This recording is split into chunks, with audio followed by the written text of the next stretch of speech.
আমি আবুধাবিতে একটি ছোট অফিস কিনেছি, কিন্তু এখন শুনছি ওই এলাকাটা নাকি লিজ হোল্ড। ল্যান্ড ল অনুযায়ী আমি কি আসল মালিক না কেবল ভাড়াটি হিসেবে ধরা হবে? ধন্যবাদ সুপ্রিয় উদ্যোক্তা ভাই বন্ধু। এটি খুব গুরুত্বপূর্ণ একটি প্রশ্ন। সংযুক্ত আরব আমিরাত সহ যেকোনো দেশেই আপনি যদি কোনো জায়গায় আ ল্যান্ড বা প্রপার্টি পারচেজ করতে চান, তো সেই ক্ষেত্রে আপনার সেই প্রপার্টি কি চুক্তিতে গ্রহণ করছেন সেটি জেনে নেওয়া এবং বুঝে নেওয়া খুব আমাদের জরুরি। প্রথমত আমরা যেটা বুঝবো যে ফ্রি হোল্ড কি আর লিজ হোল্ড কি। ফ্রি হোল্ড যেটা হচ্ছে যেটা সম্পূর্ণরূপে আপনার নামে স্থানান্তরিত হবে, আপনার নামে ট্রান্সফার হবে এবং আপনি ওনারশিপ পেয়ে যাবেন। এই ওনারশিপের ক্ষেত্রে আপনি সারা জীবন আপনি পরবর্তীতে এটা সেল করতে পারবেন। পরবর্তীতে আপনার উত্তরসূরি সাকসেসর যারা আছে তাদের মধ্যে এটা ডিস্ট্রিবিউট হবে বা স্থানান্তরিত হবে।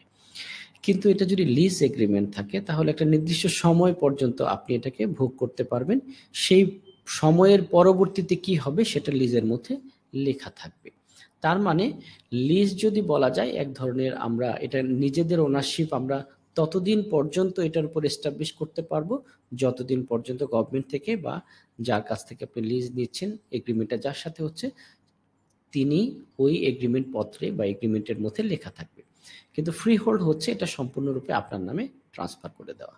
তো এই জন্য এই যে কোনো ধরনের ল্যান্ড বা প্রপার্টির ক্ষেত্রে বা আপনি নিজের এই বিষয়গুলো এগ্রিমেন্টটা ভালোভাবে দেখে নেবেন যে এটা লিজ কিনা না ফ্রি হোল্ড কিনা। আশা করি বোঝা গেছে। ধন্যবাদ।